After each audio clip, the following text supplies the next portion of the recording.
and he's a landscape architect from Bangladesh, and he's also an advocate of sustainability. And just rewinding to his little biography, he received a Bachelor of Architecture degree in the year 2000 from the Bangladesh University of Engineering and Technology, and subsequently he studied landscape architecture at the University of Sheffield in the UK in 2004. But just before that, he also followed a postgraduate course in organized self-help housing planning and management, organized by the Lund University, Sweden, and FUPROVI, Costa Rica. And we'll see that how these two kind of interests of landscape and community engagement intertwine in his work.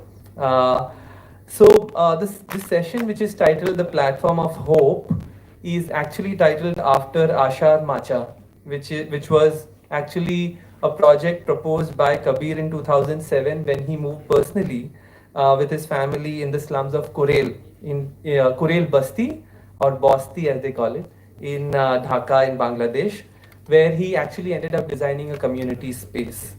Over the years, he has been working on disaster resilient housing projects in Bangladesh and in Haiti.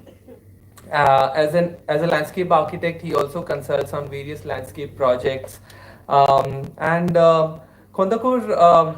Hasibul Kabir, along with his colleague Suhaili Farzana, both who teach at the Department of Architecture at the BRAC University in Bangladesh. They are also the co-founders of Co-Creation Architects and Platform of Action in Architecture. They together won the Aga Khan Award for Architecture in 2022 for their project Urban River Space, which was one of the 6 winning entries amongst the 463 projects that were nominated that year. His research and practice focus on ecological landscape and aesthetics and ethics of housing and development. I'm very, very eager to look at all the experiments and field work that he is doing, which he'll share in his presentation with us today. So I welcome Kabir, and the stage is yours.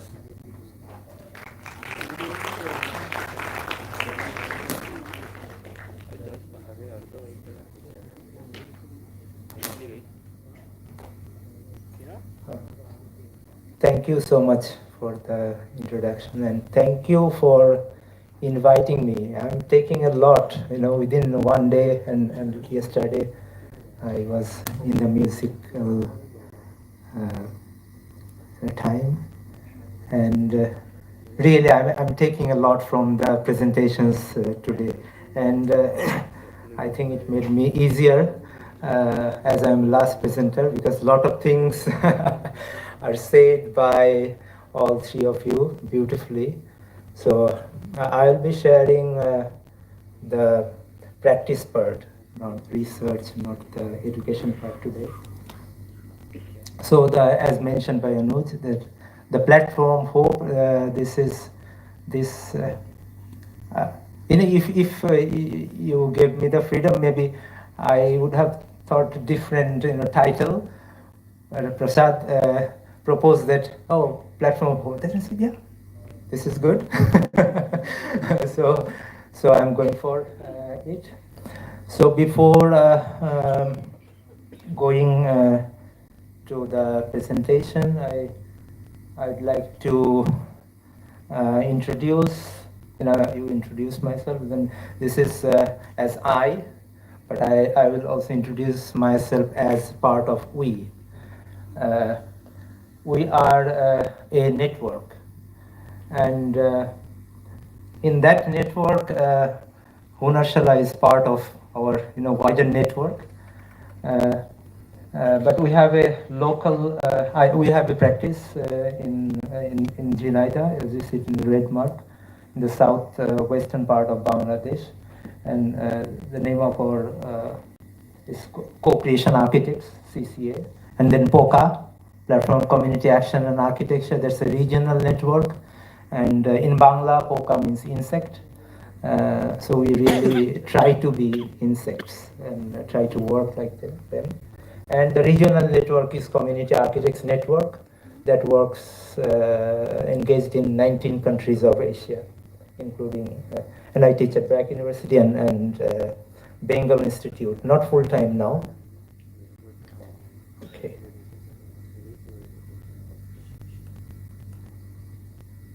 So we prefer to work with two communities. Those two communities, we call them invisible communities. And as mentioned by both three presenters actually mentioned that these communities actually are invisible in our planning process. One is, and also in the academia.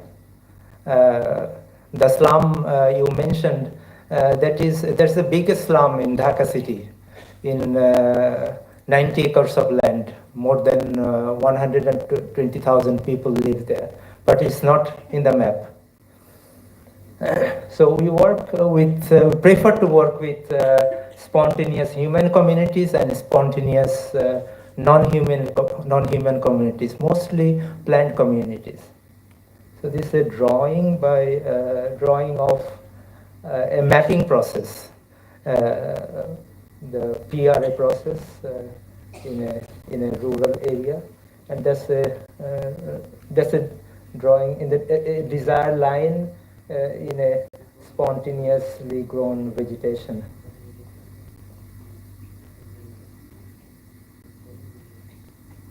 So I'll be sharing few stories or experiences. So the first one is in Korail.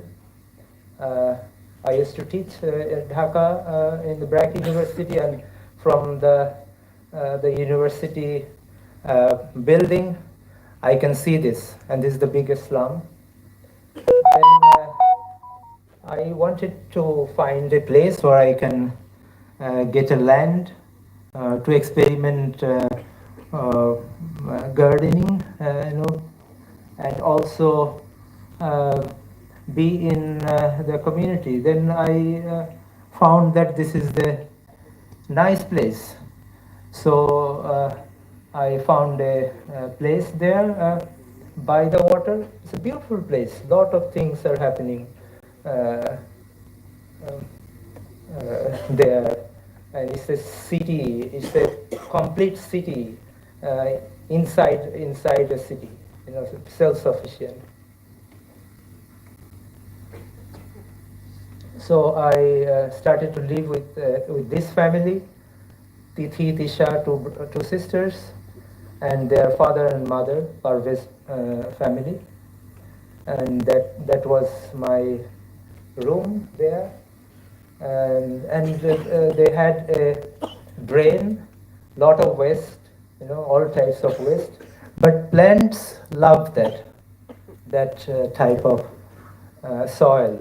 So you see, immediately we started a garden. They love vegetables and flowers, and I love wild plants.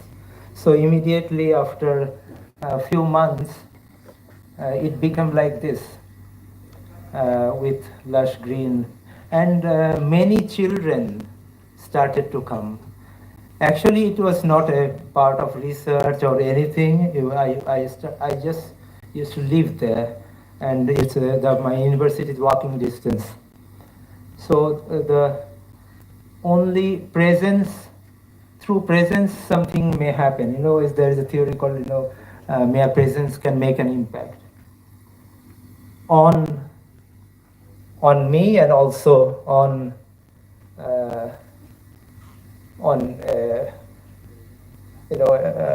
things and people around me.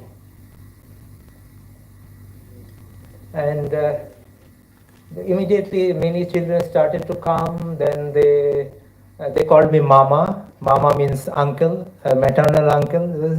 We want a library. Then they started a library in the slum. Then many students, many children, lot of other children, they started to come, but they didn't have enough space to play there.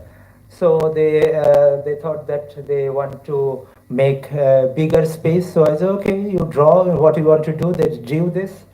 Then we didn't have enough space. So we thought that we can occupy the water. We can go on the water. So and their parents, they got together. And those people are from all around Bangladesh, rural areas, and they have this skill, and they are construction workers, they are rickshaw pullers, all sorts of, and they know how to build. So, and we bought the bamboos from the recycled construction work. It's very cheap. Then they built this. Immediately they started to play, and it became like this. And they named this Ashar Macha. It's not my, I didn't give this name, you know. What do you want to give this name, give a name of this? They said, Mama, we want to call it Ashar Macha. They said, okay, platform of hope. And it meant a lot to me. So during the day, it's like this, lot of, especially, it was a domain of children and women, and in the evening, there are, you know, neighbors, you know, men, and in the evening during the summer, we used to sleep there. Maybe, you know, 50 people are I mean, not only men. Maybe I am sleeping under the mosquito net, and others are sleeping around me. You know? So it was like that, and we used to, they. I mean, this is what very significant for me. You know, the seeds. Maybe I am bringing seeds. They are bringing seeds. Then they are, you know, trying to raise that, cultivate that. These are seeds. They're putting seeds of banyan tree. The droppings, bud droppings. I got it from, actually from Calcutta. The bud droppings. Then they did, and they made a lot of seedlings. Then one of the trees is still in the Institute of Architects. They donated it of Bangladesh, so it's in there. And in the evening, we used to enjoy the movies, Satyajit Ray, you know. And so this is the start. Then fast forward to 2015. It was in 2007 to 2014. For 6 years, I lived there. Learned a lot. You know, you can ask, you know, what I learned, and worked. My students and others worked a lot there with the children and other people in the slum. So this is our office and house in a village in our hometown now. The office, garden, ponds, and here the riverside. So I'll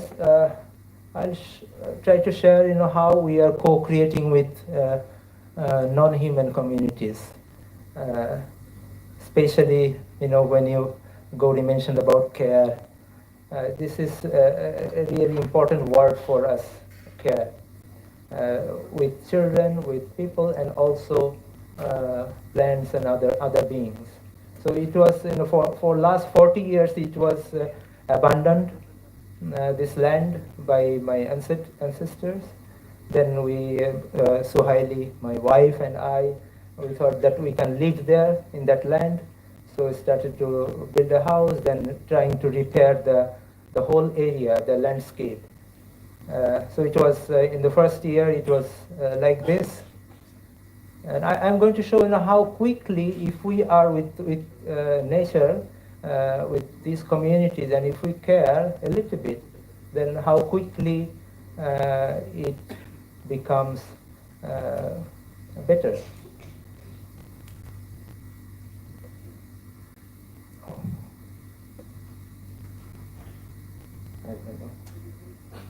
Okay. So we tried to copy how nature works, how the slope in the nature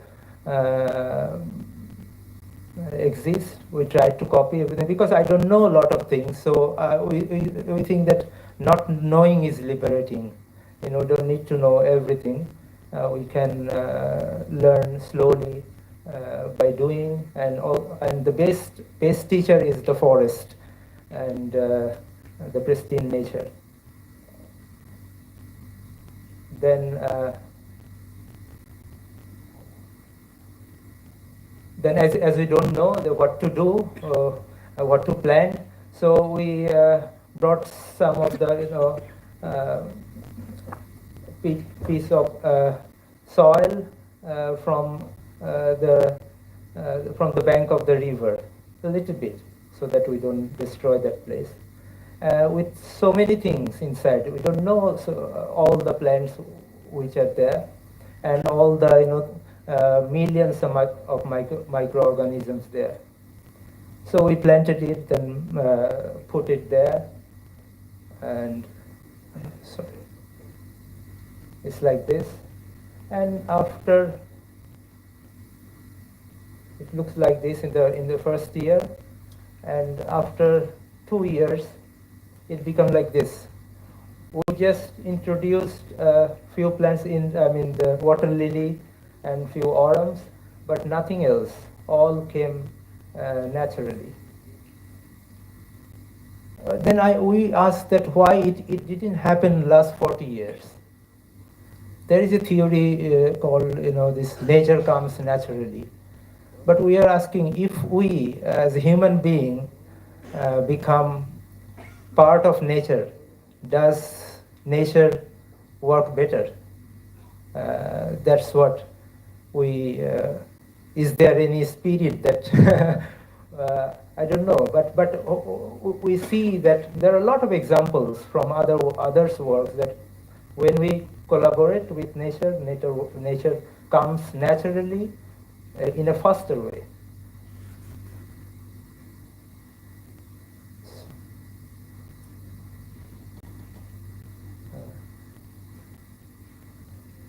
Then we are also trying to repair the forest. The first thing is not to disturb and keep all the leaves there. Then it becomes, the soil becomes a good thing to grow a lot of things. And if we do not,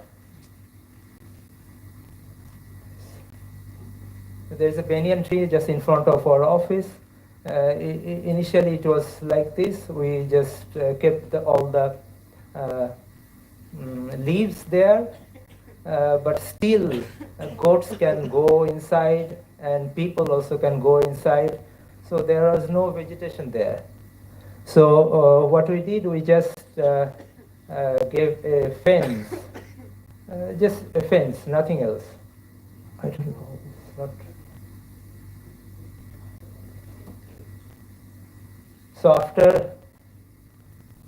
after 1 year, just 1 year, after one rainy season, it becomes like this. So these are the learnings. We didn't plant anything inside, but if you go inside, you'll get a feeling of a mini forest. This is our food forest. In the beginning, there a lot of sun there.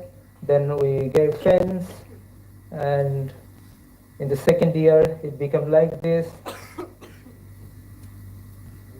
Third year, it's like this. And inside, there are a lot of fruit trees, and we get food from here. And also there is a biodiversity or wilderness corridor in the periphery. So there is no disturbance by goats and also by chicken, ducks, because if the chicken and ducks go there, they will be eaten by fox and cats. And we try to scale up these ideas through this. A lot of children actually come, and children of this age also from schools, then also the university. This is how we think that we can scale it up. And later I'll show that during the COVID time situation, what they did. in the city. So this is what we get in the let nature be the solution and be present in the process. These are the our office members, and we grow our food along with doing other works in the office.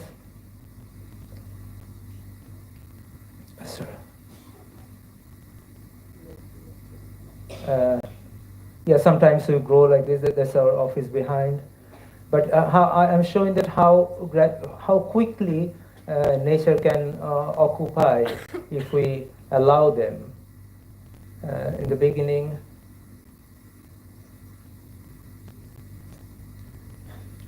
and in the wall, this is a rat trap wall. In the wall, there are a lot of holes, and birds and squirrels. At a time now maybe more than 50 squirrels are living on the west wall of our house because there's a warmer wall, so they live there, and they can climb because of the rough finish. It was so.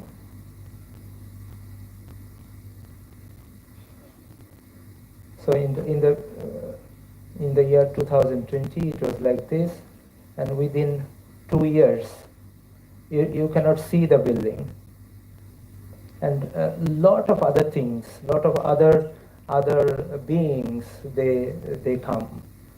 They are busy, overpopulated.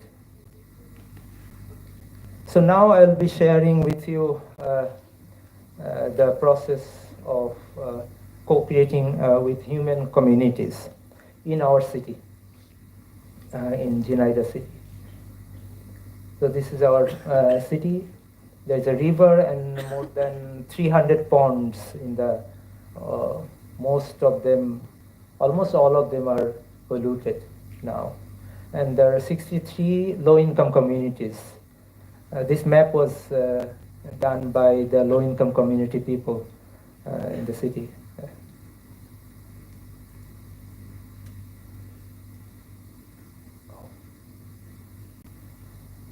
So this is a city center. People design it. People design the city, whether we, the architects or planners, are there or not. People are designing it. So our question is, how can we, the architects or professionals, be useful in that people's process? Not that, we bring some ideas from. We need to understand their process and how can we be useful. So this is the city center, and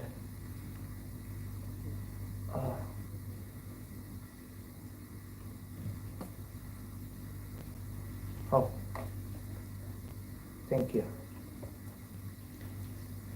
And this is the age of the city, age of the municipality. You can see the houses, mud houses, then corrugated iron sheet house, and you can and brick house. You can see the trend. You can imagine from where to where people are going, and their preference and their aspiration. So we formed a group, and with the municipality, the local NGO, then we together organized the low-income communities, all 63 communities. Then 15 communities, they wanted to work together. They started to save, and we got these ideas and inspiration from Asian Coalition for Housing Rights and Community Architects Network, and we got also a seed funding from there. Then we started to map together. They are mapping. We just said, oh, you can do it. You can draw it. People always say that, as you're asking that, can you? They said that, no, you cannot draw, because they think that drawing means something. Drawing means. Then we said that drawing means you draw something out of there, like a children can immediately draw, like maybe one stick, like this, another stick, like this, and another small stick. They say, "Oh, this is my father, this is my mother, and this is me." And this is enough, more than enough if they can explain. Our drawings are also explained by us, someone, all the paintings are maybe explained by someone, and we learn it. So if we learn if they decode their drawing, then it's okay. So they are drawing, and if we can teach them how to draw a measured map with a graph. So they drew only this this girl in front. She can read or write. She is the daughter of that person, that woman. And others, they cannot read or write. So she is doing the drawings of all homesteads in a graph paper. Then they joined it, and it became a map, a measured map of the community, something like this. Then they put on polythene papers, and they draw the future, and they draw the other things and plan things. This is how they plan their whole community. And a lot of fightings also go on during this time. And when they think that we want to do something, in the built environment, they wanted to be, because they were the poorest communities, these 9 communities. So they decided that one community will go first because they are more ready. Then together we figured out, what would be the financial model of this process, from where the money will come, and then we formed a citywide community network, and the fund will revolve from one community to another community. So they took loan from their own cooperative. And this is not new. This is happening in many countries, in Thailand, in India, in Mumbai is happening. Then we told them to draw, and also sometimes through drawing we cannot be in the same platform. We say that you make your model, dream house. Then when they make models, then through discussion we know everything. We know a lot of other things. So she made a model, and said, how do you make a house like this? We asked her that, how do you make a house like this by taking only 1 lakh taka? It's like $1,000. Though she said about the incremental housing. She said that I will make the 1-story building with a roof. Then incrementally I will build like this. So she taught us about that. And then our responsibility, the architects and engineers' responsibility, was to design a house or design houses. We designed 4 types of houses in that community, which will be built with that money, 1 lakh taka. It's kind of a challenge of taking a Tata Nano car. So we struggled. Then we took inspiration and knowledge from everyone, from maybe Le Corbusier, from Louis Kahn, from Laurie Baker, everyone. We can get, and then we are sharing that what can we do. Then we could build this with all number 1 materials. We didn't sacrifice with the building materials, so that they can, the women, poor women, economically poor, they can say that I have a house, brick house, and 2-storied, and a small veranda. So it really uplifts their social status. And they didn't, and initially we planned with bamboo, then mud, but they didn't want to take it. So how to scale it up? So this process, not the product, this process was scaled up by BRAC Urban Development Program in 20 other cities. So hundreds of houses has been building since then. in 20 other cities through this process. And this community women group, they were the teachers and the masons of this city. They were the teachers. They went to other cities to teach them how to do it. Then we asked ourselves this question: if we didn't have any other work, or the community people are building by themselves, so we don't have any work. So we said that if the community people can design their own houses, then why can't the city people design their own city? It's a small city, Jhenaida. So we started to sit with different groups, starting with children. It's not that we go to the children first. Is that initially actually we couldn't avoid them, and as Gauri mentioned, they have so energy. They are like, we wanted to work with women group there, and they were always, can we work? Then can you give? Then we thought that why are we avoiding them? We can give them work.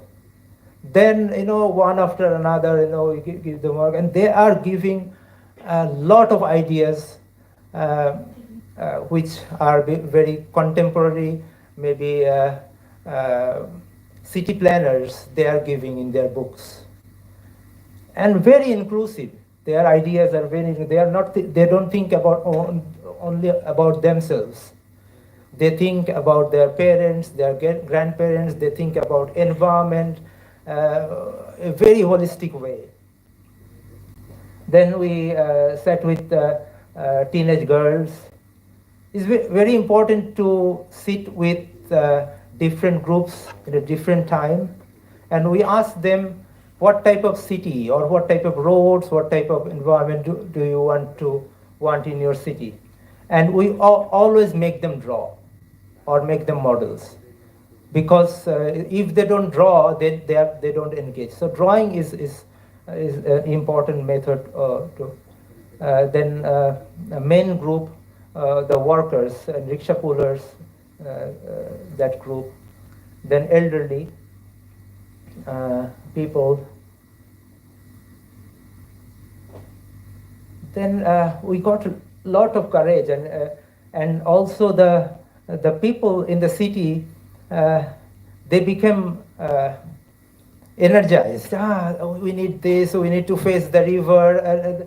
Then we formed a citywide people's network with the municipality. This is we are sitting in the municipality, and all groups like the education group, sports group, then theater group, children's group, all from around 20 groups from the city. We got together, set on the map. Then we were thinking what to do with the city. A lot of ideas. Then these are the small workshops we have been doing. Later, we did a regional workshop. I'll show a little video after the presentation. How and all immediately all the people, they were thinking about some of the things which they thought that it will they cannot do it. If we ask them individually, they said that we cannot do anything. But when we say that we are a lot of people, the city authorities with us, then they said, yeah, we can do it. I mean, that's the energy of being together. Then people from, these are the friends from different countries, like from Nepal, Thailand. We invited our friends from Community Architects Network. From Hunashala also, two of them came. Then one group was working with the river group. Then one was road group. Another one was community group. So 3 different groups, 7 days working. It's a really workshop, really work. Then they presented in front of the city people and the city authority. And the city authority in front of the people from other countries, they took pride. Oh, this is my people. You see, they can, draw, they can make models, and they can present. Immediately their language changed. They took pride of their people, and they also started to believe that yes, these people can do it. We can, if we can help, they can. We can do it together. And many proposals came out from the community group and other group.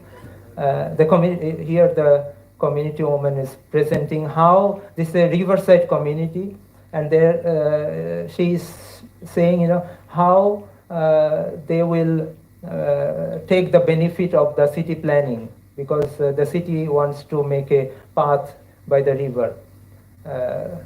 So initially they thought that it will be a bad thing for them, but if they are included in the design process, I think they can capitalize that thing. So immediately they wanted a ghat for bathing and other things. So they planned 3 models. Then we designed with them that, and the municipality built it for them. So it was not nothing is happening in Chennai city. That was a project given to us. Now they are giving some of the project, but initially nothing. It came out of discussion and through this type of workshops, and they built it. They built it because they have this power. The community women group, when they have this map, model, then cost estimation, everything, then they go to the mayor, not just saying that you give it to me. They say that you can give this part and we can give this part. This is how they can negotiate when they have this drawing. So this is actually our power, but if we can share this power with the community people, like Gauri was saying that we every time we do the exhibition in the community first, then it's the power actually in the community, transferring the power. Then the municipality also saw this rendering, drawings. Then they found money. They wanted to build something. Oh, this is beautiful, They want to build. So they found money and built it. The big ghat for public ghat. And immediately this space became the front again. It was a backyard of the city. It became front. And this process got 2 awards in 2022, UIA 2030 award and Aga Khan award for architecture. It's about this process, and now the city authority is trying to build. A lot of things are happening now. A lot of things is being built in. We don't know from where they are getting money, but they are building, and they are calling us that, oh, can you help us to so. Being present in a city is very important. We 2 architects, Sohaili and me, are present in that, and that really, in every city, we should have architects, those who are open to. And this is the slogan of our citywide people's network, Nodio Pukurer Dike Korimuk, Bariye Dei Jhinadar Shuk. That means let's face towards ponds and the river to make Jhinada happier and better. And so a lot of things are happening. We architects are doing something, and others from other professionals are doing different things. During the COVID situation, the children were out of the school, and the teachers also, they didn't have any job.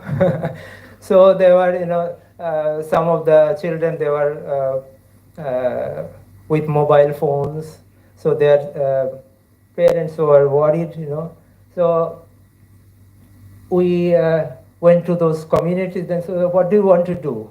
Then they submitted a video with their mobile phone that we want to do this. Then we said that if you, we can give you support. And they didn't need support. Actually, we gave them watering can only. They wanted to do gardening out of a lot of waste spaces which are not used. dump yards, and they, within few months, in the city, in the municipality, there are more than around 50 groups in the city, children group and their teachers.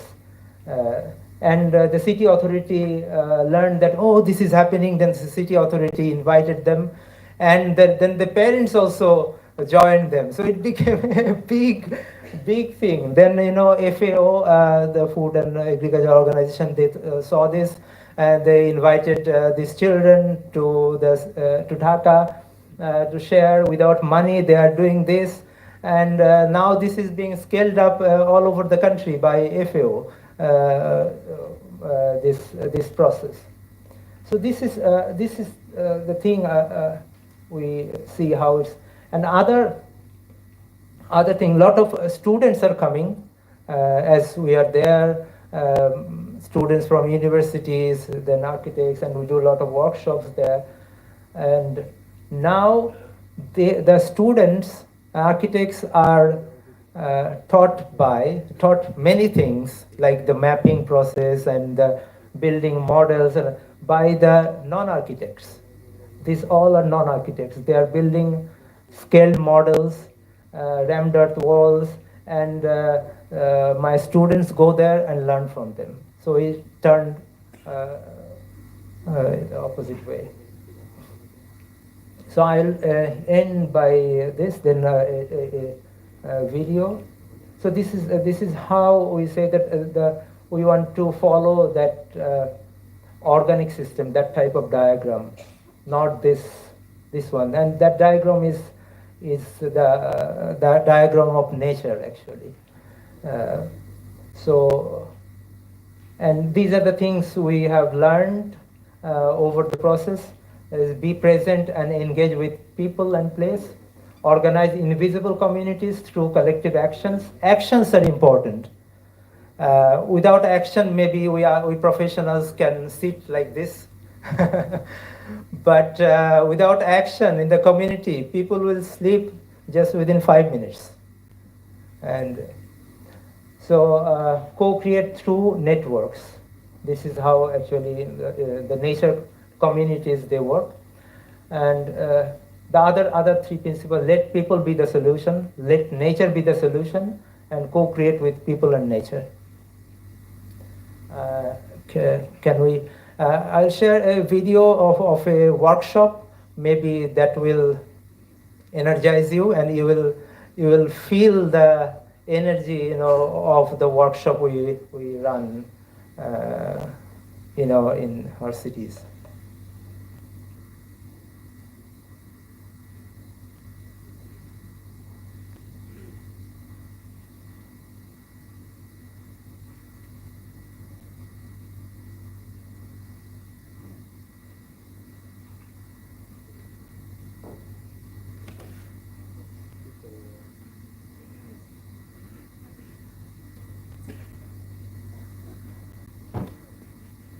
The video is not here.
It's a very good beginning that if the community people can design or co-create their own community, why not the whole city people can design their own city?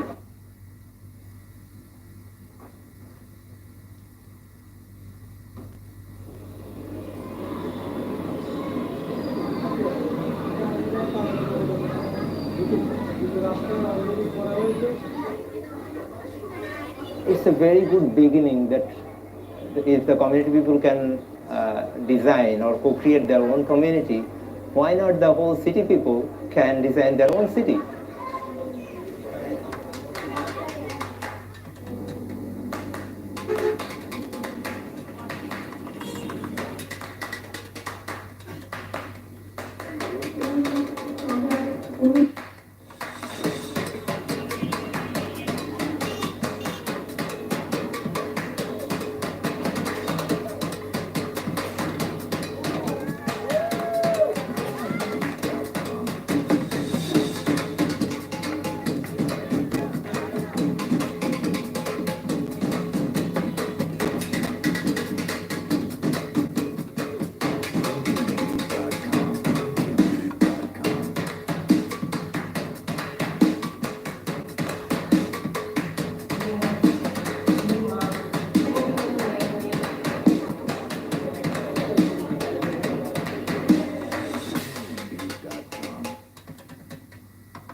This co-creation workshop, we start with urban poor communities first.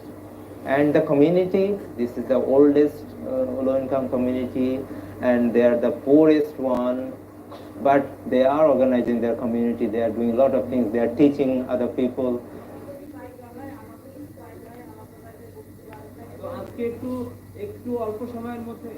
So then we did small workshops with kids, we sat with elderly people, we sat with community people. Then every group actually mentioned about their dreams.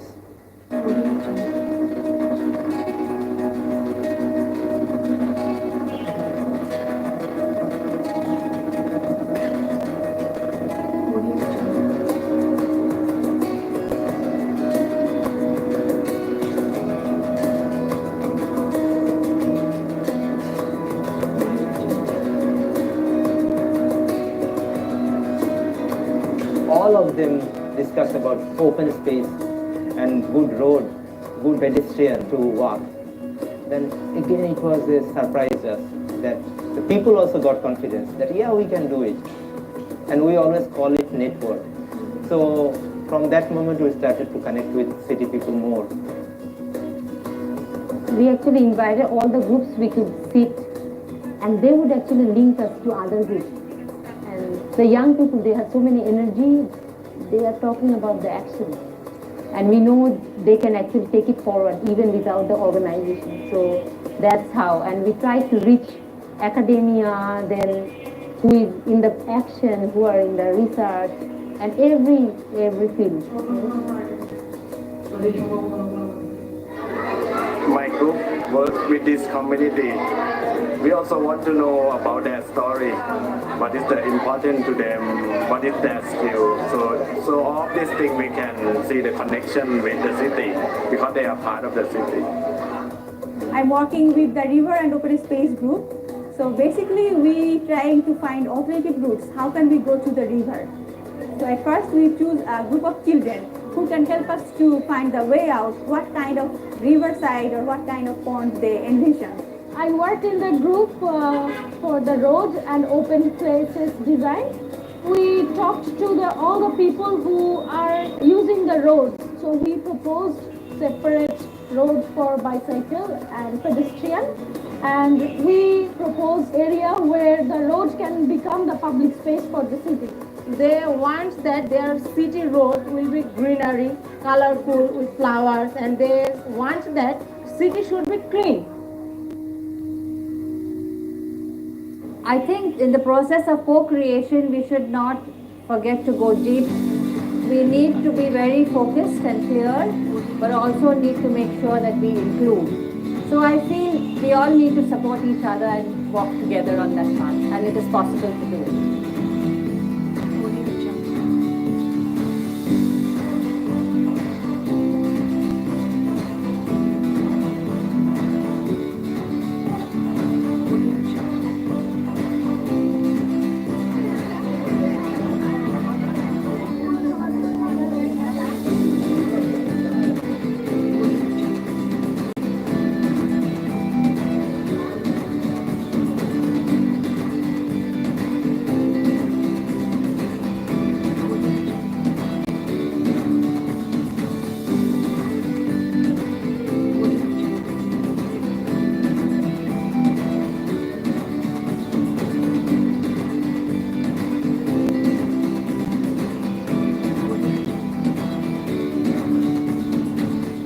So when we did the workshop and when we showed it to the city mayor and DC, they understand. They could understand when they were outside. They could see and walk on the path and they could see the people. Then we walked to that jail area, the path through the river. Immediately he said that, yeah, this is possible. So in this workshop, I think if they are connected with respect and do something together, then it can be implemented. I feel people have energy, they want to do things. They always say this is a platform where everyone is equal, there is no up and down. So the magic moment for me was how the community presented. They learned the language of negotiation. It sparked my heart. So from this platform, many things can actually go, and we can actually do this together.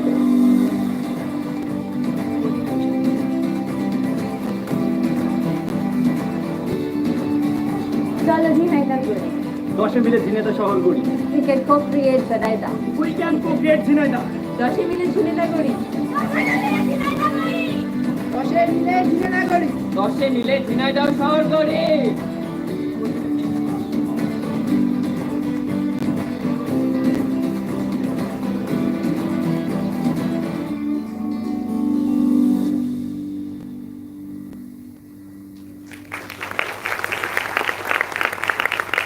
Thank you. So this is our platform of hope.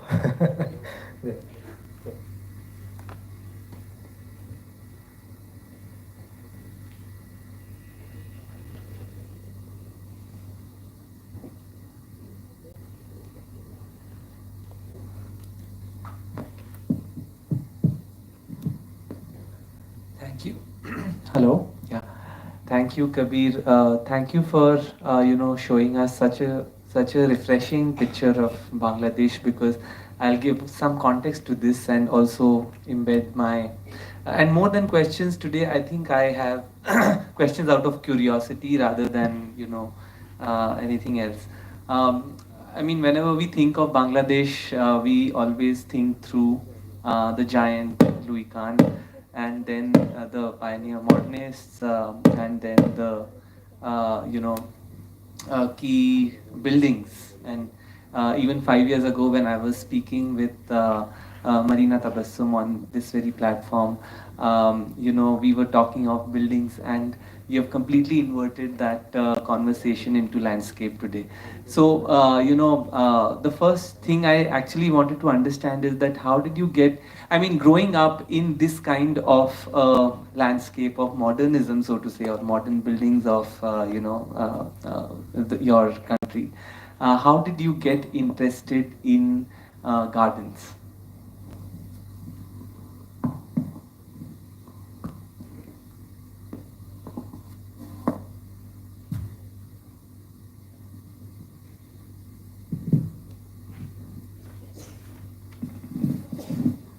Yes.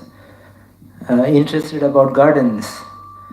Yeah, when I graduated, with one of my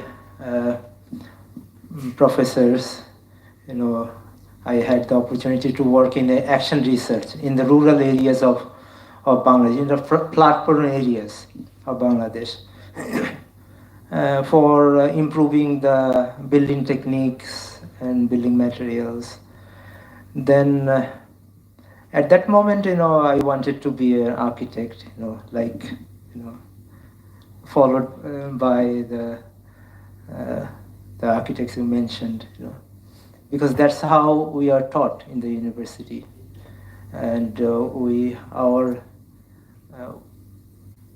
way we are taught, we cannot see the other things, what three presenters presented today. We didn't have that eyes to see those things. So there actually, when I was there, then I found that my education is in the rural area. I cannot help them because I don't have that knowledge to. So that's one thing. And I came from a village. Then I was asking that how can I be useful there? Then my education is not supporting them. Then other thing is that at least I learned how to design the indoor spaces defined by building materials like this. Then in the rural areas, what I found that indoor spaces are not, in many places, not that important. The outer spaces are more important than. That's why don't I have a window? This is dark inside. They say that we only live there at night, or we don't need those things. Then I thought that how they design the outer spaces, and then I came to learn about landscape architecture and study that. Yeah. That's really wonderful, and a wonderful entry point, because you begin, in most urban places, the garden comes after the home is built, but the project you showed, the home came after the garden was initiated. So I think that was a very wonderful kind of entry. And in some sense, I was also thinking more and more that I'm thinking through your practice, and the fact that you mentioned that poka means an insect. I think the point of view of your practice is also like a poka which kind of, crawls, which flies, which bites, which jumps. And I think the way in which it springs out, your practice springs out into these different forms, is also something like that insect that you probably are, that inhabits the garden itself. I actually wanted to push this further then, then what is the architecture that this poka sees?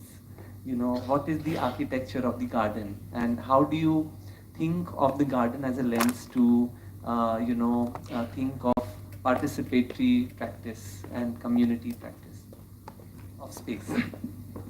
In the traditional landscape, in rural human landscape, actually the or built environment, the landscape come first. Dig and mound. That's the landscape act.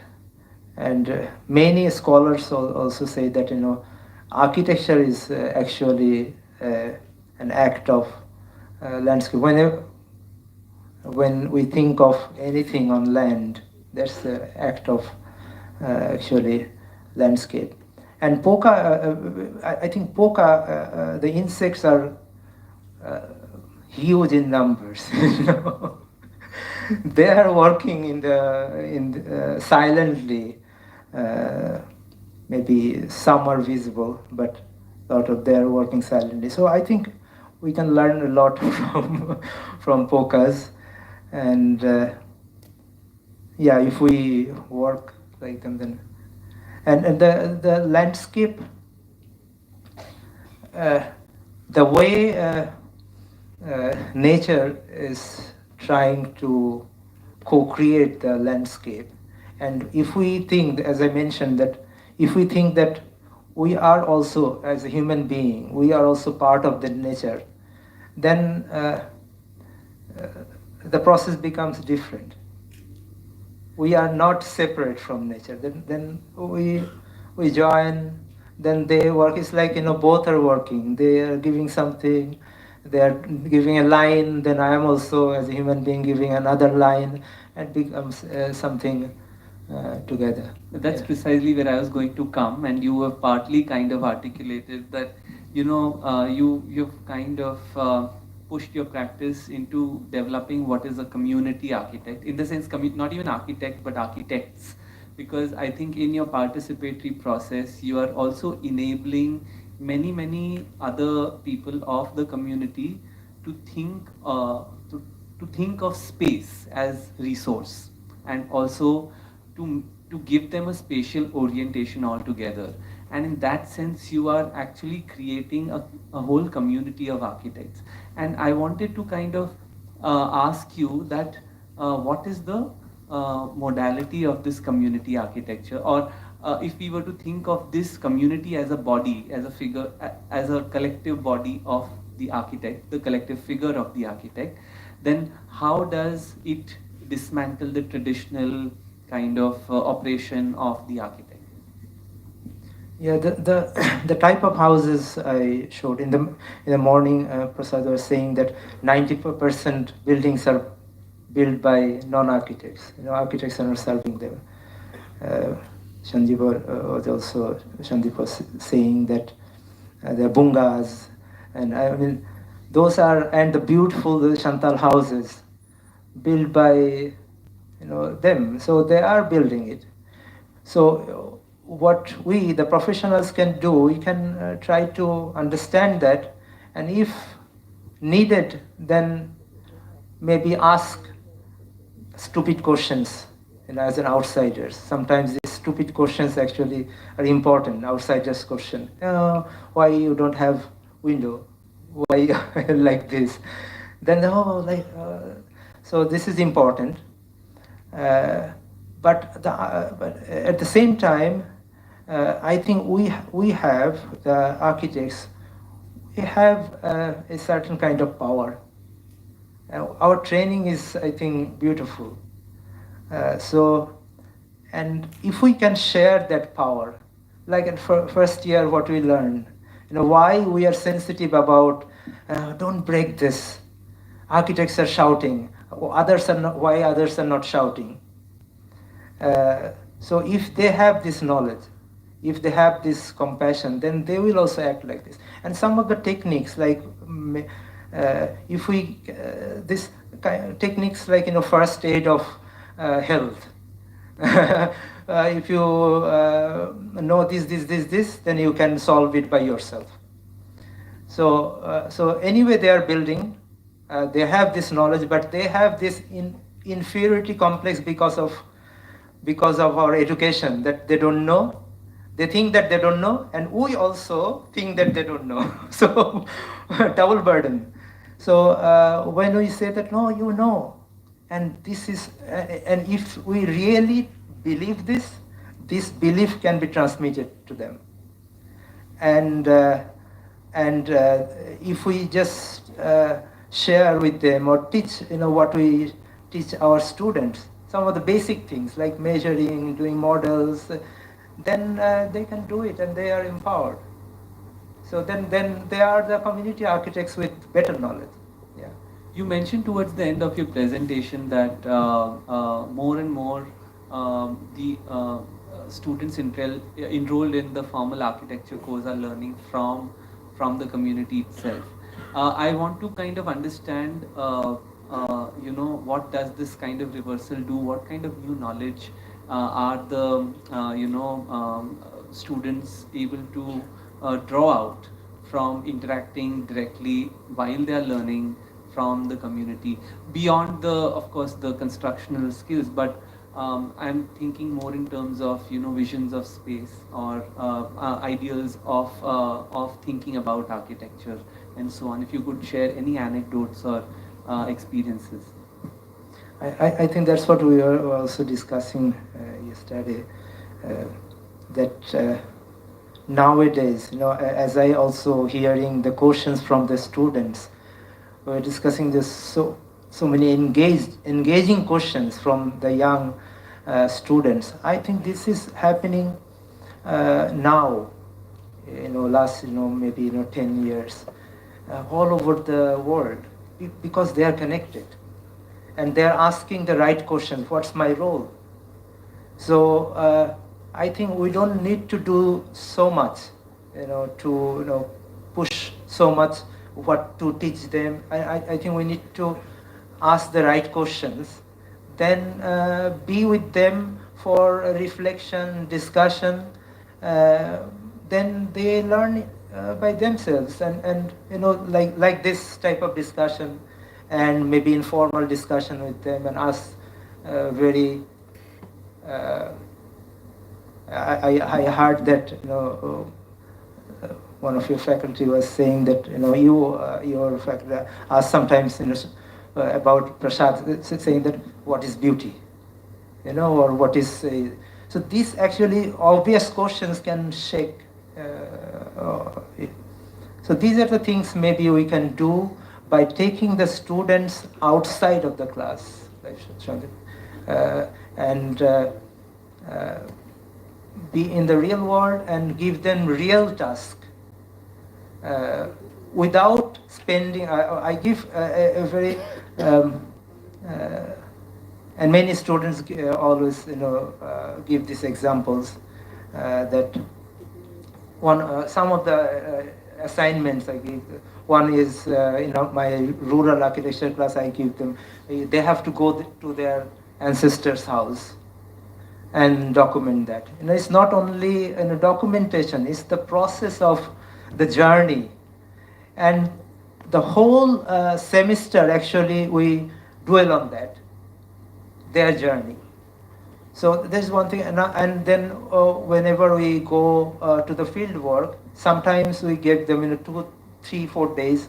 Sometimes we give them that, this is a rural community, then you are in groups, then you need to make yourself useful to the people without spending money from your own pocket. You can do whatever you do, but you cannot spend money. And they do beautiful things and they become useful. Initially it becomes very hard for them, and they do it. Another exercise I have been doing with my students, with landscape students, that also gives them this semester also they are doing. From the first week, they are not human beings. They chose other beings' role, like maybe someone can be squirrel, monkey, fish, and throughout the whole semester they play that role. Only in their group, one person can be a human being, that is 2-year-old child. And for the last 3 semesters, amazing things are coming. Fish. A fish is designing the city and connecting the water and going to the another relatives. Then the squirrels, the canopy connections. So if we think for a while, maybe one semester in that way, it's not easy. I mean, 3-4 weeks they talk like, we want to do this for squirrels. You are a squirrel, you don't. Yeah. One last question before I open it to the audience. That the students you're talking about are definitely enrolled in architecture, but it's hard to believe that all the youth in Bangladesh will have such a outlook towards, or be so receptive towards this kind of an orientation. Or I may be wrong, but I want to understand that how difficult is it to convince, or don't they have alternative imaginations of which is influenced by the urban developments in bigger cities, and the desire to transform their smaller places and take them to that kind of direction instead of the approach of the garden and the forest. And so how my question is basically, is there such a thing also from the youth? How do they foresee that? Is there an imagination of that kind of future from the youth? And how do you kind of reorient that, or do you feel the need to reorient, or does it not require any effort? Yeah, reorientation is needed because when we are a child, then with our right brain, we can imagine a lot of things. We can call it a aeroplane, but when we have this image system with our left brain, then it's not. So I think that the problem is through education we become we learn a lot of things which we need to unlearn. So that unlearning process is needed, and we said that yeah, what you are thinking, that is right. And the other challenges are coming from institutions like universities and also the institutions of government institutions. But when we talk individually with university people, then with people of government, they all are positive. But the system there, then they, but as so we try to navigate through those people. So some of the organizations, they are doing it. We are in a city designing process, but some, they know our work and they think that this is important in the city planning process, so they are inviting us. Then I make, they invite us, then we make the whole process very problematized. We say that this is not our work, this is your work. You cannot just invite us to another city and make the community engagement process. So it's you can learn by yourself, otherwise it will be very expensive. You have to pay a lot to us. This is how actually we get involved. Again, we you were with Rem Koolhaas, we get involved to at least talk with them, what we think. And slowly it is changing because logically we are ahead. Thank you, thank you. I would now like to open it up to the audience if there are any questions. We already have few hands. Aditya. It will be nice if we take it one by one so that I myself don't forget it. Please, Aditya. Hello. Am I audible? Yeah. So it was really lovely to understand how exactly your whole practice happens at the conjunction of community, nature, and slow learning. I have two, one question out of curiosity to you, and one a larger discussion that I would like to. I'm trying to navigate through. So day before yesterday, we had a architects roundtable where we were kind of discussing how exactly does urban public space kind of happen and how do you exactly design it. And it was one of the points were like most of the architects are catering to the top 5%. But here it was lovely to look how you are able to kind of engage a very deep and meaningful discussion with the community, and the community itself becoming architects to design that urban space. So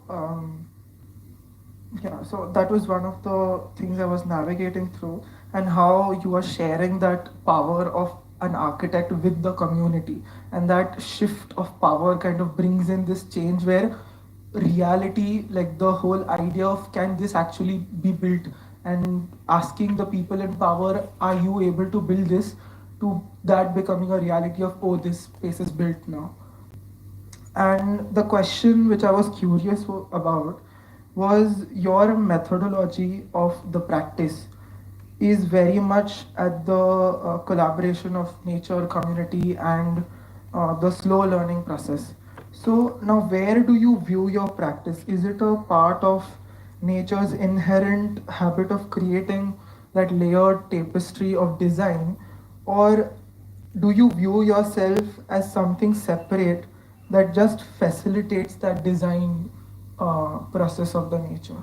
Thank you. Yeah, thank you for asking. I think what we have seen, that there was a pond for more than 30 years. It was like this. Nothing was happening. And if you see that the city people are designing, but many things are not happening in a better way. So I think our role is there, and our education is, in that sense, is very good, because we can be there, listen, observe, then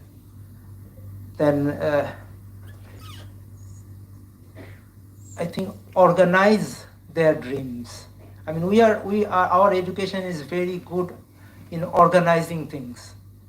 Maybe they are telling this, we want this, that. Then we, as architects there, we can organize their dreams. Then you wanted this, like this, we through visualizations. Oh, they say, oh, you did beautiful thing. They will tell you that, oh, you are such a intelligent person. How can you do this type of thing? Then actually you say that nothing was my idea. You said everything. I just organized the thing and help you to bring out these things out of you.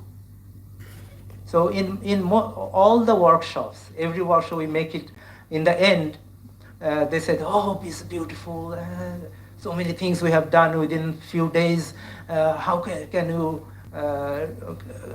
do this? Then you say that, can you show us anything that was our idea? They cannot show anything. So that's the power, I think. That's our power. We can make them feel confident that they can do it. We can just organize. We have that actual training in our education. Yeah. There was one question by Pratik, and then we'll take Tushima. And we'll come to her. Pratik. Hi. Thank you so much. This was so wonderful. Especially, I think, this kind of platform for hope in these times, especially with our younger students, is so powerful, because it shows them that these kinds of alternatives are possible. And yeah, this kind of heartwarming nature of the work is so wonderful to watch. My question is, like you talked about giving the power of the architect and sharing that. If we go back a little bit, that power comes from legitimacy of that knowledge, of those skills, or even the position, sort of class dynamic between who can actually go to architecture school. So how does this work out in terms of a longer term, like maybe in 50 years, in terms of how could that power be generated from within the community if we are not able to even out society for that to happen naturally? Do you have thoughts on your plans or thoughts about that kind of thing? I can maybe only foresee. I do not have a plan, but as many people are asking this within themselves, so they will find the way in their own situation. Like we have been seeing this type of work in many places. In India, we're seeing in Thailand, many places happening. So, but these are not in the mainstream education and also the magazine. As Gauri was mentioning, that they want some hero, architect. So this is, but this is actually is coming forward. So I think this is the time. This is the time for this, and it started since I think 60s or before that. People started to question this type of questions. Many people. So after this 60, 70 years, we are now here, and after a few years we will be in I think better place, because this type of discussion is happening in the university, in a conference. Yeah. Thank you. Prishita. Hello. Yeah, hi, I'm Prishita. Yeah, first of all, I want to thank you for such a beautiful presentation. I wanted to ask, in the videos and the photos, we saw that you worked with a lot of women and teenage girls in the workshop. I wanted to ask if gender, particularly patriarchy, play a role in designing the city, in the sense that was there any kind of burden that these women or these girls were already carrying with themselves, a patriarchal burden that they may be facing in their houses or in the places of work.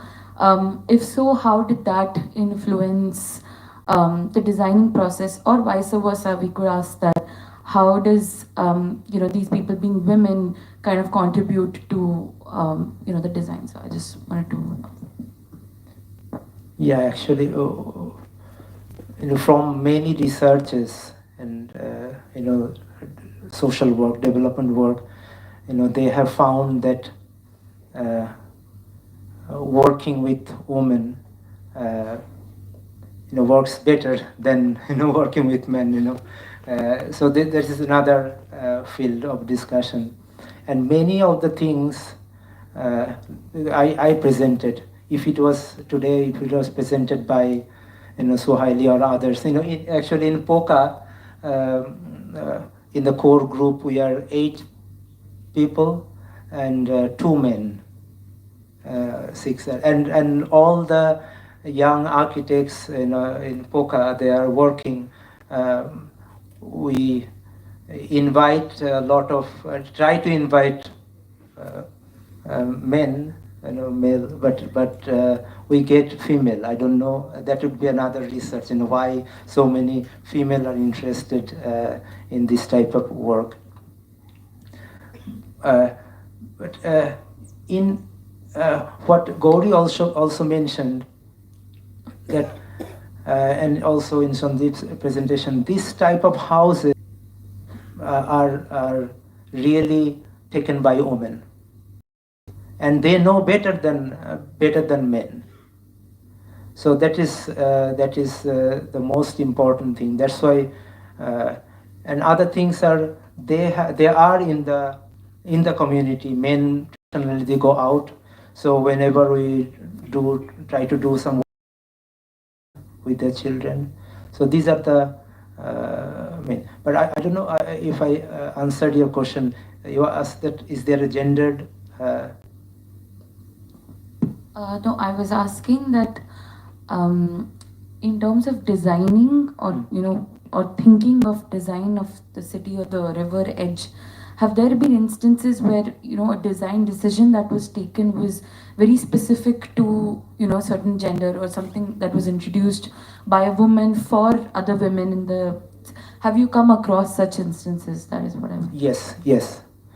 I mean, as I mentioned that the first thing is children. They are very inclusive. Then women, they are very inclusive. They do not think about themselves only. They think about all and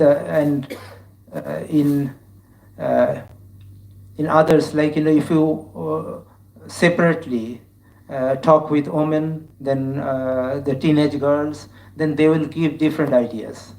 Like the teenage girls, they were talking about the security part of the path. They were talking about lighting. They were talking about the shade of in the summer, and a lot of other things. Then women, they were talking about their children. So when we get ideas from all different groups with the same question, then we get something inclusive. Yeah. We'll take one last question. Maybe we'll club Rishabh and Sahil together. Rishabh, you want? Oh, great. Okay, so Prasad and Sahil, and there are many hands raising. We have very little time. Maybe we can listen to all of them, and you can give a comprehensive response to. No, I don't have a question, but thank you so much for for such an inspiring presentation and work actually. I was thinking about the idea of the forest, and this is something which we've used in a paper also, the idea of the forest as to how species come together and then they kind of, proliferate. And it's interesting because in the forest there is no friendship, and then there is no, and then there is no compassion. It's different. It's predatory in many ways. Species kind of get extinct and stuff like that. The human society has a different logic, which is beyond the forest, and what separates them is really compassion and friendship. And of course there is ego, there is all kinds of. So I was thinking, and this is something which we thought that it's basically if we base the units, the unit of society around friendship and compassion, then that becomes probably more productive than using the forest logic. That's what we've been thinking. Even the crystals follow the same thing. The crystal logic, with the crystal kind of they grow independently, but then when they kind of grow, they intersect each other and they kind of split. So it's a very non-compassionate, predatory logic through which they operate. But it's only human society which has this.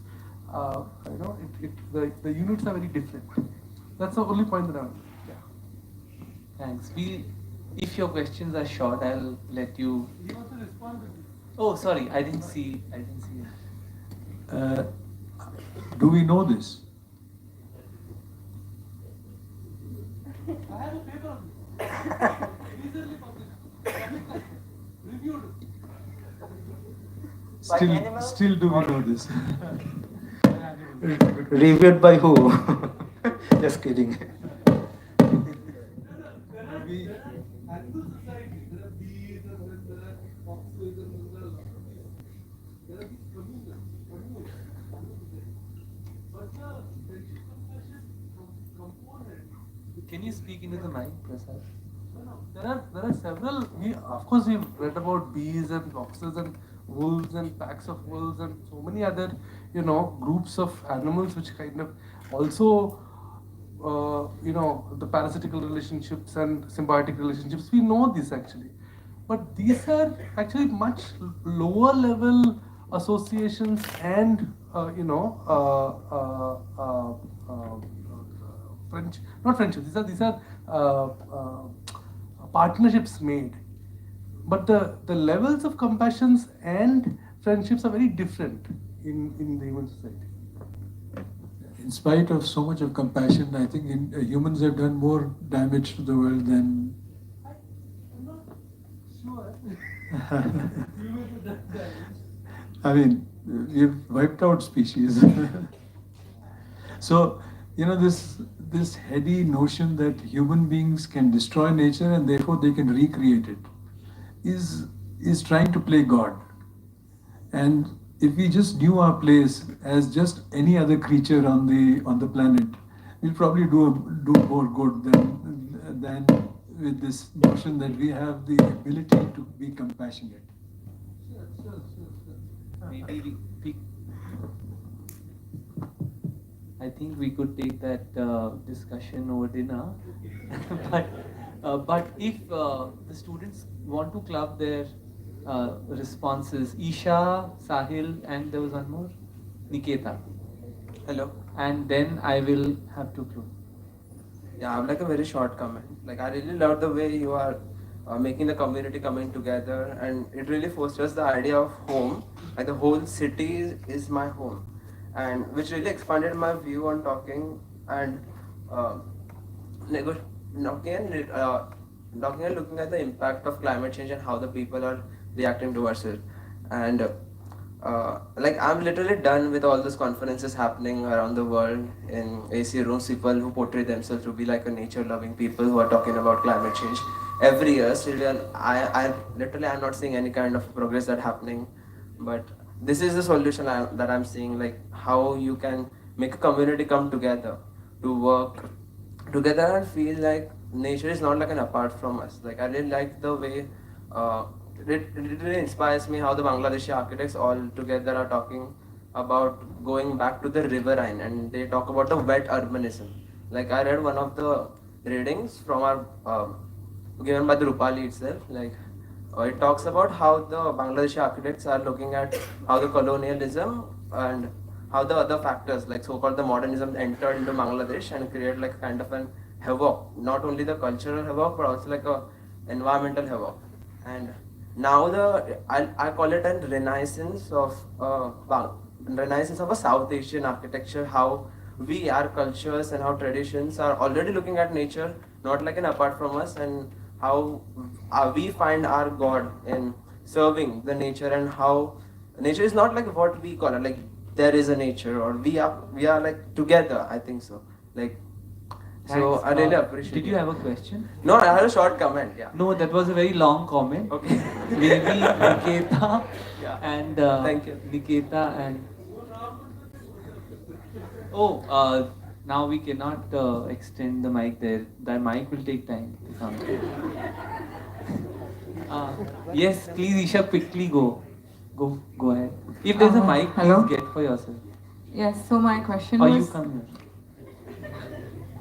So my question is basically that you are making forests, right? And you're making forests in two different contexts. One is a rural context, which is basically your home, and then other one is the slum, which you were talking about.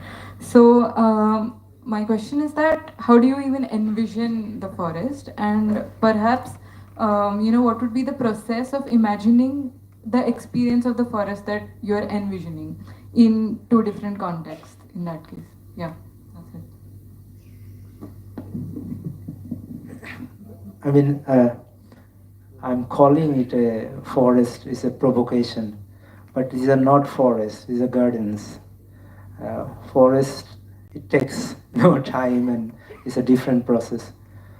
But yeah, I mean, if we try to learn from forest and try to, we can do this and bring that type of thing, then maybe similar things can happen in a tiny space in the city. We see in spontaneous places, in green spaces in the city, certainly we see wilderness. So if we can follow that as a good practice by nature, then we can enhance that. If we cooperate, that type of thing. We'll close with Parth's comment. Hello, yeah, am I audible? Hi Kabir, thank you so much for your presentation. I just had a very quick question. You just spoke about very nicely about how little human intervention can maybe change a little course of how do we see nature around us. That really clicked, me think that we as a society associate a certain value to nature. Like whatever is valuable to us is what we consider is something that should be taken care of or should be held. And of course you have a past in nature and you're working with landscapes and ecology and everything. I wanted to ask you, as humans, we genuinely have this kind of a genetic affinity towards nature, or what brings us closer to nature.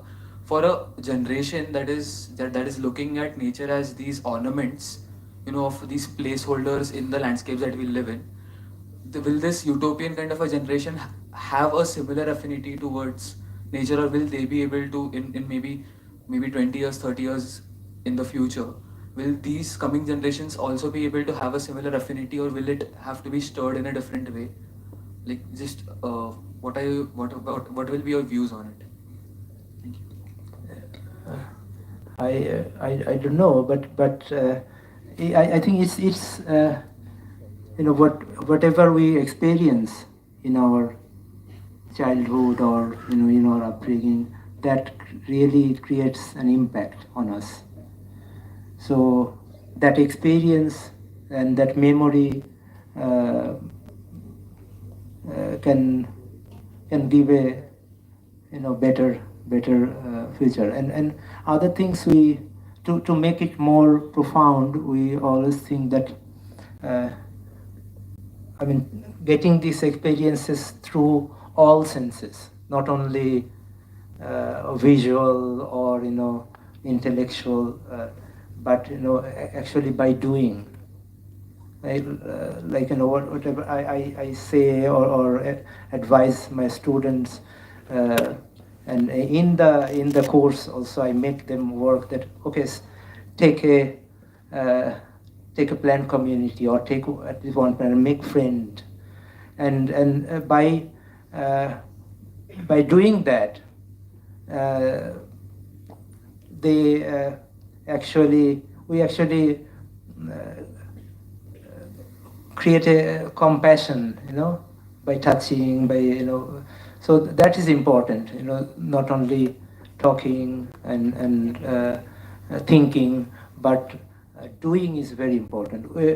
That's why we all have a house, maybe a small veranda, balcony, a roof, or maybe if we start doing right now with planned communities, then we can experience differently. And the other things also, there are human communities, spontaneous human communities around us. We are lucky, in our India, Bangladesh, because we can do some of the things that is not prohibited by law. We can immediately start to do something with some people, by the street or somewhere, or in rural areas. So that actually, we don't, I see that we don't need to wait and think that, after graduation or after we become, big architect, then we have money and then we'll do. We can do right now. Then we have that experience. Then we say, maybe we don't have logic. We do not get logic unless it's published somewhere, a referred journal. But we can say from our heart that I believe it. Yeah, this is maybe after 20 years it will be proven. So that type of experience needs to be gained. Then we can say, I am in this religion. This religion says, one of the architects from Australia, Paul Fellerus, I don't know who, from Health Habitat. So we met him, and he was in Bangladesh. Then we are talking in a hotel. Then after an hour, he just stood up and shook my hand. We are in the same religion, So I felt that, after this discussion the whole day, we are in the same religion. Thank you so much, Kabir, and I invite others to, we cannot take any last comments, but I was going to say that please catch him behind the stage and in the lobby to discuss ideas. I'm sure he'll be really happy to kind of engage with all of you. Thank you so much. We can invite all. Absolutely. I would like to come again. Yeah. Definitely, and we are going to have you here. Kabir, thank you so much for opening up this side of Bangladesh for us also. And it was really heartwarming, like Pratik said, to look at your work and also understand how you mobilize your ideas. And we all would definitely love to, you really made the Poka much more endearing for all of us. So thank you so much for that. I would now like to invite Prasad Khanolkar, my colleague, to close the discussion and the day. And thank you so much for.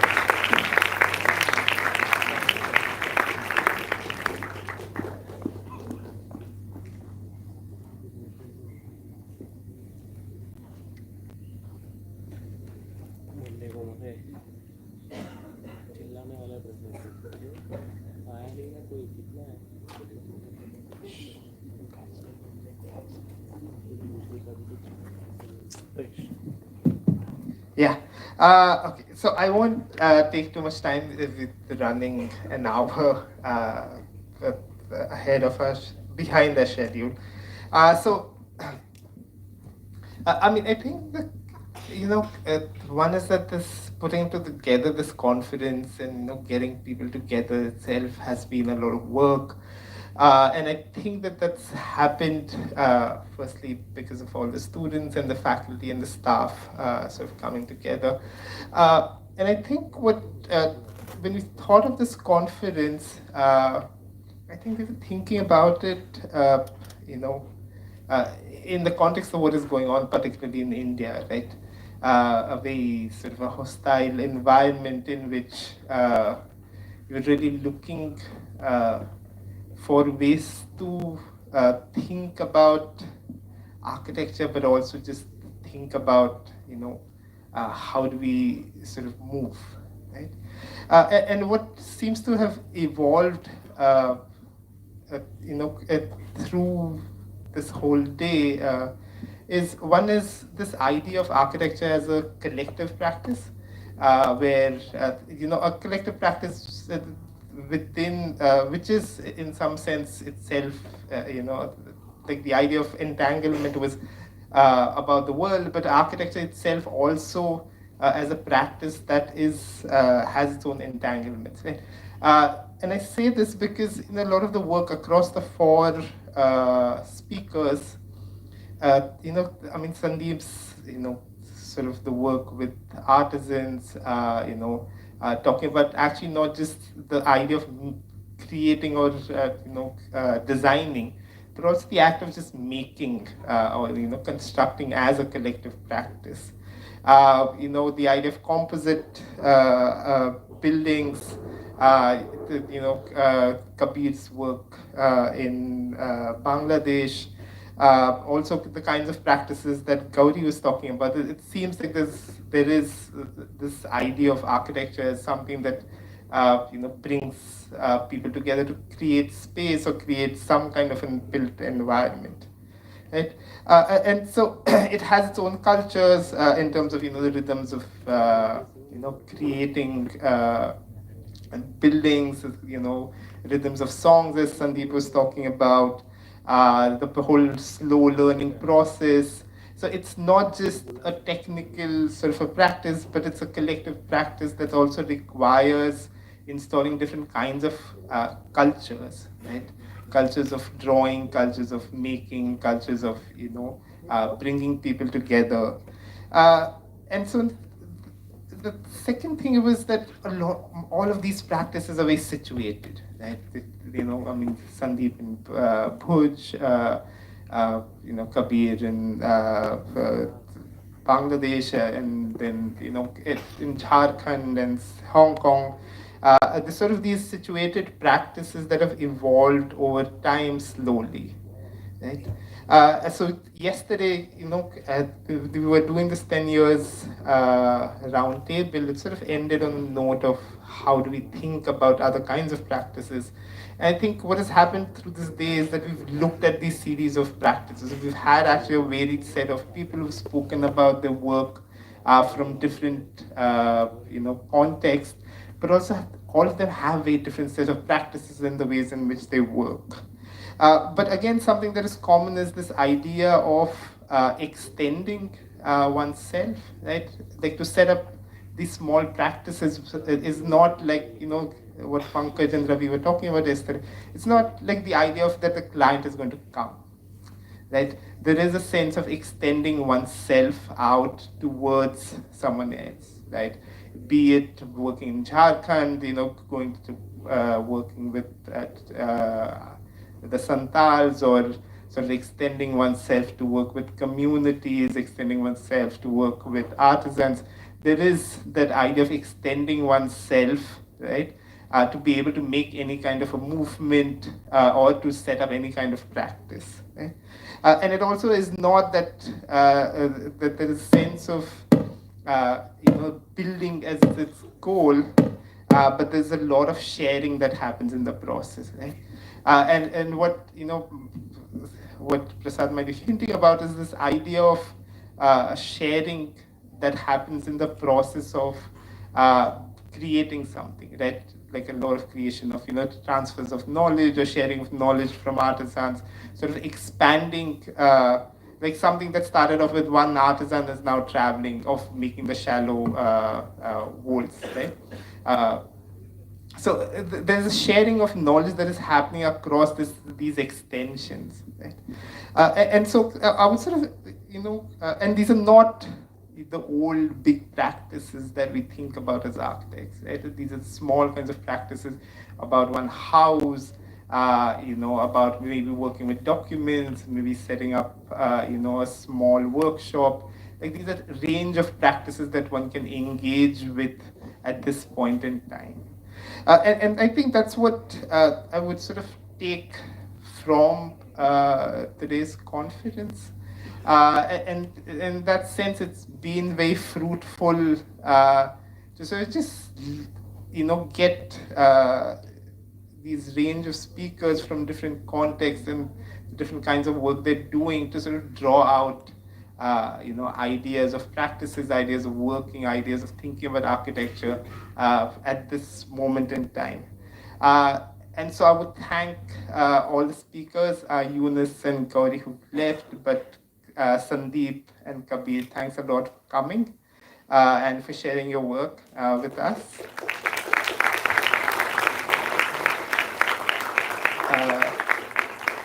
And I also wanted to thank actually the students who've been working to set up this whole thing together, but also the exhibition that has happened over the last few days.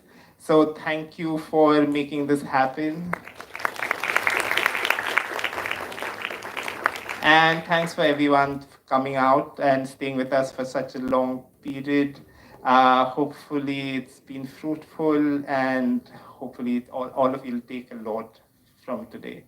So thanks a lot.